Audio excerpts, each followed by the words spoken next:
श्री सच्चिदानंद सद्गुरु साईनाथ महाराज की जय। सद्गुरु श्री साईनाथुनि शरद बाबूजी की जय। సాయి వంటి దైవంబు లేడోయి లేడోయి, ప్రజలందరి నోట సాయి నామం పలకాలి, సర్వత్రా సాయి రూపం రంజిల్లాలి, ముజ్జగాలు సాయి మహిమతో ముప్పిరిగొనాలి. సాయి పదరవళులు మన హృదయ కుహరంలోని నిశ్శబ్ద నిశీధిలో ప్రతిధ్వనించాలి. ప్రణవనాద వీచికల్లా సాయి జ్ఞాన సౌరభాలు సర్వత్రా వ్యాపించాలి. ఆ సుజ్ఞాన సౌరభాల ఆస్వాదనలో మన మనసులు మత్తెక్కాలి. సాయి ప్రేమామృత ధారలు అంతటా నిరంతరం వర్షించాలి. ఆ ప్రేమామృత ధారలలో తడుస్తూ, ఆ జ్ఞాన సౌరభాల మత్తులో ఆనందంగా నర్తిస్తూ సాయి వంటి దైవంబు లేడోయి లేడోయి అని అందరూ ఏకకంఠంతో గానం చేయాలి. అదే నా ఆశ, ఆశయం, ఆకాంక్ష. అదొక మధుర స్వప్నం. ఆ స్వప్న సాఫల్యం కోసం శ్రీ సాయినాథుని అనన్య ప్రేమతో, ఆర్ద్రతతో ప్రార్థించటమే మనం చేయగలిగింది, చేయవలసింది. శ్రీ బాబూజీ. श्री सच्चिदानंद सद्गुरु साईनाथ महाराज की जय। सद्गुरु श्री साईनाथुनि शरद बाबूजी की जय। साई बाबा, साई बाबा, साई बाबा, साई बाबा, साई बाबा, साई बाबा, साई बाबा, साई बाबा, साई बाबा, साई बाबा, साई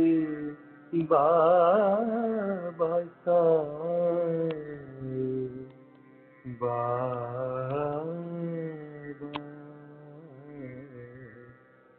साई बाबा, साई बाबा, साई बाबा, साई बाबा, साई बाबा, साई बाबा, साई बाबा, साई बाबा,